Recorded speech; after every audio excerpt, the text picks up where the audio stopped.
Sejumlah calon jamaah umroh di Prabu Mulih, Sumatera Selatan kecewa karena batal berangkat ke Tanah Suci. Di Sulawesi Selatan, 70% calon jamaah umroh gagal berangkat karena umur yang telah melewati batas aturan.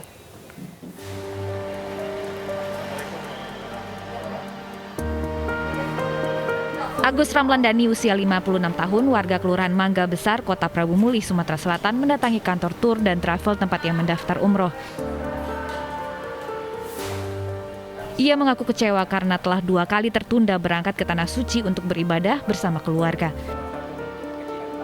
Ia berharap pemerintah pusat kembali melakukan pendekatan pada pemerintah Arab Saudi agar pembatasan usia jamaah umroh diperpanjang hingga 60 tahun. Harapan kita ya untuk kedepannya kalau sudah agak membaik masalah virus corona ini, ya harapan untuk batasan umur itu dirubah kalau bisa dari 18 mungkin sampai 60 atau di atas itu gitu.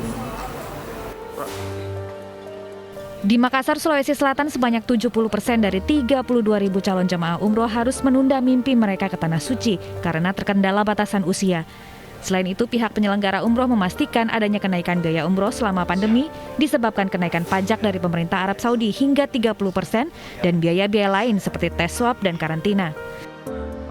Hampir dapat dipastikan akan mengalami kenaikan karena adanya ketentuan-ketentuan baru untuk umroh di era new normal ini.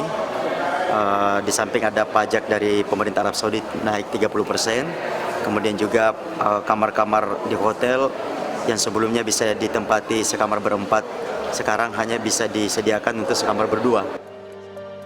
Pemerintah Arab Saudi telah melonggarkan pelaksanaan ibadah umroh bagi negara lain termasuk Indonesia. Beberapa peraturan harus dipatuhi jemaah, diantaranya usia jemaah antara 18 sampai 50 tahun. Jemaah harus membuktikan bebas COVID-19 berdasarkan hasil swab dan sejumlah aturan ketat lainnya. Hingga kini ratusan jemaah umroh asal Indonesia telah tiba di Tanah Suci.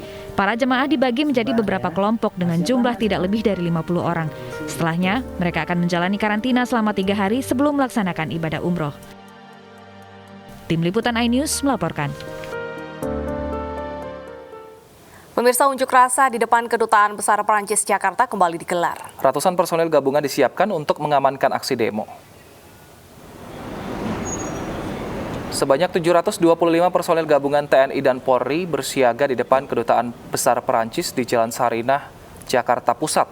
Massa dari Aliansi Ormas Muslim Indonesia akan menggelar aksi protes atas ucapan Presiden Prancis Emmanuel Macron yang dinilai telah menyinggung umat Islam seluruh dunia. Untuk sementara pengendara yang melintas hanya bisa menggunakan 1 lajur. Jalan Sarinah akan ditutup untuk penuh hanya dalam situasi tertentu. Dan untuk mengetahui perkembangan unjuk rasa di depan Kedutaan Besar Prancis Jakarta, kita langsung pantau bersama rekan Armalina di sana. Selamat siang Armalina, apakah demo masih berlangsung saat ini? Ya, Deta, Wilson dan juga pemirsa, aksi demo di depan gedung Kedubes Prancis Indonesia saat ini sudah selesai dan massa juga sudah mulai membubarkan diri. Dan pada tadi ini mulai ditutup jalan di MH Tamrin untuk lalu lintas, namun saat ini sudah mulai dibuka sehingga kendaraan ini sudah mulai melintas di jalan MH Tamrin kembali. Dan tadi saat aksi demonstrasi ini berjalan tertib dan juga damai, di mana massa datang pada pukul 10:30 siang hingga pukul 11:30 siang.